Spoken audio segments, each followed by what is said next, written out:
Smoking is harmful, and everyone knows it. But smoking is not just a bad habit, it's also a culture.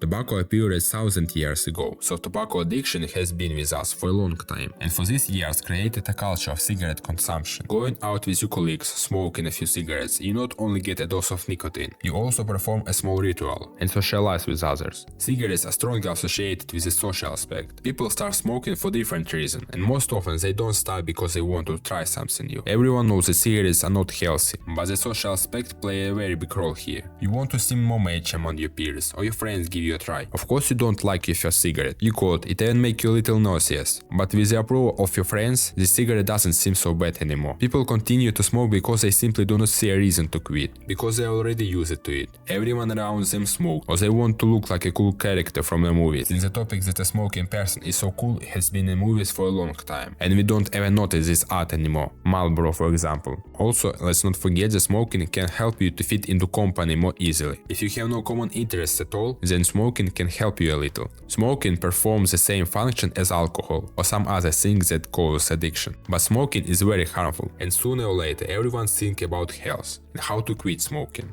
How other people quit, what methods, aids, and how to not return. Today I will try to answer all these questions. As you know, when we try to quit, our body begins to physically feel bad. Emotional swings, weakness, a strong desire to smoke. Even if nicotine addiction not so strong, our physical state can be worsened by many times by our unstable psychological state. They are strongly connected, so we try to reduce physical discomfort, so it will be easier for our mind. The first thing that comes to mind is vaping. In theory, everything is great, but in practice, people often simply switch from one to another, or even begin to use both. Even if vaping is 95% safer, don't believe it. Vaping sometimes can make it even worse. Next is nicotine patch. You put it on your body and give you a steady stream of nicotine. It works well, slowly absorbing nicotine through the skin and removing the need for nicotine. But the problem is that it works slow, and someone can fool themselves that it don't work. It works. If you wear it and keep reducing the dose, you can fully satisfy your nicotine need. But the patch is just very different from smoking cigarettes. When you take something out of the pocket and then put it in your mouth, it just can be very hard to get used to. Next one is chewing gum. It has an instant effect, and some may think that it works better than patches. It also replicates the hand-to-mouth motion and oral stimulation, but it also has more side effects: stomach discomfort, too much saliva, lightheadedness, throat and mouth irritation from getting too much nicotine too fast. There are many other aids to try, but the problem with all this is that we try to solve our physical addiction, not the psychological aspect. Using aids, we try to solve the result rather than that caused it. There is nothing good in withdrawal effect from nicotine, but it's not that bad, and the main problem is our psychological state. Something bad in life can make us reach for a cigarette. Problems at work, at family, a problem with finances. That's why different methods concentrate not only on physical state, but also on psychological state. So let's talk about these methods. First of all, there are many methods as many people. Everyone has their set of rules to not return, to stop, and so on. There I talk about the most common methods. First method is dose reduction. If you smoke 10 cigarettes a day, then the next week you reduce to 8, 6, and so on. The problem with this method is that we find the result and not the cause. You need a strong willpower to stop and resist to not go back. Our life is not a straight line. Everything can change in any moment and make you reach for a cigarette. You should also not forget about the bucket of crabs, where others may stop you not for their own benefit, but will offer to smoke and discuss you what can make you to come back. The next method is substitution method. The problem there is that everyone tries to change smoking for a healthy habit, and of course you won't be able to change your smoking habit for running, because they have completely different actions. Every habit has its trigger and action, so we have to find something similar to smoking but healthier. And many people replace smoking with tea or coffee, and many who tried it instead of smoking now drink tea and organize tea parties. Of course, you need the willpower to change a habit, to not take cigarettes in your hands and don't buy them, but it's easier than the first method and more effective. There is less chance that you return to smoking as you change habit instead of trying to forget it, and when something happens you start to drink more tea instead of smoking.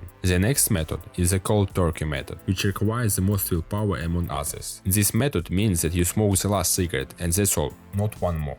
Well, that's all can be said about this method. It is very difficult to maintain and few people really can quit like this. And the only way you could use this method is to have a reason. And no, because it's harmful to health doesn't work. It's weak and break against the first wall. People do not think ahead, and what will be there in a few years doesn't mean anything. You need to find a real reason. For example, you will have a child and you need to stop smoking. Or you saw the torment people get when they didn't stop smoking. It doesn't stop everyone, but some do. The last method is Alan Carr's method, and all magic of this method works when you don't know how it works. Because Alan Carr is right about cold turkey method, but there's one big difference. This method aims to change your mindset about smoking rather than relying on willpower. Alan Carr, a former smoker himself, claims that most of the benefits we associate with smoking are actually illusions. The book aims to convince you and expose the smoking an addictive habit that doesn't not bring pleasure. Alan writes that quitting is liberation, not sacrifice. In the book he does everything he can to make you believe in this. This method avoids the constant battle against craving by tackling the root cause, your beliefs about smoking. And that's all for today. I hope it will help you. Bye.